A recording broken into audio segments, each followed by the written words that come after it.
नमस्कार, मैं हूं योगेश राणा और आइए बात करते मिशन उत्तराखंड 2022 पर। किशोर उपाध्याय हरीश रावत से झगड़ते झगड़ते कांग्रेस के हारने की घोषणा तक पहुंच गए हैं। उन्होंने घोषणा कर दी है कि 2017 की तरह 2022 में भी कांग्रेस हार रही है। उन्होंने अपनी बात के पक्ष में प्रमाण भी दिए हैं जिन पर बात करेंगे। लेकिन किशोर उपाध्याय कांग्रेस के बड़े नेता है और वो कांग्रेस को हारता हुआ देखना क्यों चाह रहे हैं, यह एक सवाल है। इसके साथ ही यह भी एक सवाल है कि वो क्या आधार पेश कर रहे हैं, यह समझने की बात है। किशोर उपाध्याय ने एक के बाद एक 3 ट्वीट किए हैं। उन्होंने लिखा है, इन्हीं दिनों 2016 में कांग्रेस को आशीर्वाद प्रदान करने के लिए जुटे जनसैलाब को देखिए। लोग बुरा मान जाते हैं जब मैं कहता हूं कि पिछले चुनावों के हार के कारणों की समीक्षा करनी चाहिए। ऐसा ना हो कि चिड़िया चुग गई खेत वाली 17 की सी स्थिति 22 में भी हो जाए। अपनी इस पोस्ट के साथ किशोर उपाध्याय ने 9 दिसंबर 2016 को आयोजित कांग्रेस की विजय संकल्प रैली की तस्वीरें शेयर की है। इसमें उमड़े जनसैलाब को वो दिखा रहे हैं और ये सवाल उठा रहे हैं कि इतने बड़े जनसैलाब के बाद भी हम हार गए थे। किशोर उपाध्याय कह रहे हैं कि उनकी बात नहीं सुनी गई तो 2017 की तरह 2022 में भी कांग्रेस हार जाने वाली है।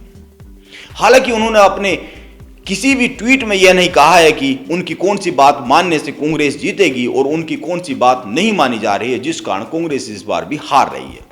हालांकि कई लोगों ने इस पोस्ट पर किशोर उपाध्याय को खरी खरी सुना दी है। इस पोस्ट पर दिनेश रतूड़ी ने कमेंट किया है कि आपके प्रदेश अध्यक्ष उत्तराखंड कांग्रेस रहते हुए इतनी बड़ी पराजय हुई। आप खुद मुस्लिम बाहुल्य क्षेत्र से हार गए। आत्मचिंतन की जरूरत आपको है। एक अन्य पवन सिंह ने कमेंट किया है, आपका हाथ थोड़ी पकड़ा है किसी ने। बीजेपी में जाना 2017 में तय हो गया था जब आपने टिहरी विधानसभा में बीजेपी के विधायक के लिए वोट मांगे थे। महावीर सिंह चौहान ने तो यहां तक कह दिया है कि आप जाना ही चाह रहे हैं तो भले जाइए, या इस बात का इंतजार है कि पार्टी आपका निष्कासन करे। वैसे महावीर सिंह ने ठीक ही बात कही है। आखिर किशोर उपाध्याय किस बात का इंतजार कर रहे हैं?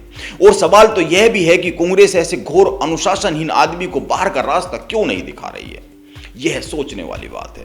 हाल ही में किशोर उपाध्याय की एक फोटो बड़ी चर्चा में रही है। इसमें वो समाजवादी पार्टी प्रमुख अखिलेश यादव के साथ खड़े हैं।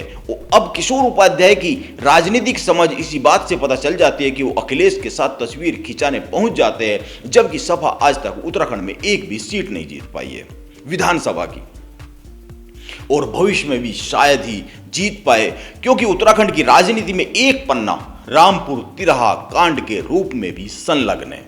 यह ध्यान में रखना चाहिए। जिस पार्टी का उत्तराखंड में कोई भविष्य ही नहीं है, कोई वजूद नहीं है, वो वहां खड़े होकर फोटोशूट क्यों कराते हैं?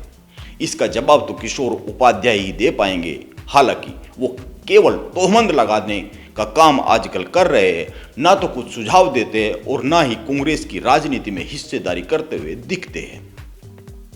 वैसे किशोर उपाध्याय को लेकर भाजपा में जाने की खबरें भी आती है, लेकिन उनकी ज्वाइनिंग नहीं होती है। किशोर उपाध्याय एक समय हरीश रावत के बहुत खास हुआ करते थे। 2012 से 2016 के बीच किशोर उपाध्याय हरीश रावत के सबसे करीबियों में से एक रहे हैं। यह ध्यान में रखना चाहिए। लेकिन 2017 में सहसपुर से चुनाव हारने के बाद किशोर और हरदा में दूरियां बन गई। किशोर उपाध्याय का कहना है कि 2017 में सहसपुर सीट वो चुनाव हारे नहीं, उन्हें चुनाव हराया गया है। हरीश रावत ने एक साजिश के तहत उनको वहां से चुनाव लड़वाया और हरा दिया। हालांकि हरीश रावत ने उनके इस आरोप का जवाब भी दिया है। उन्होंने कहा है कि मेरे मित्र की बात से लगता है कि हम 2016-17 में कुछ काम नहीं कर रहे थे, बस उनके खिलाफ साजिश ही रच रहे थे। वैसे किशोर उपाध्याय ने इसके बाद भी हरीश रावत को लेकर कई बातें कही है, लेकिन बाद में हरीश रावत ने उनकी बातों का जवाब देना बंद कर दिया। किशोर उपाध्याय का मानना है कि हरीश रावत ने उनका राजनीतिक करियर मिट्टी में मिला दिया है। अब लगता है किशोर उपाध्याय हरीश रावत से अपनी दुश्मनी निभाने के चक्कर में पूरी कांग्रेस को हराने की भविष्यवाणी करते दिख रहे हैं।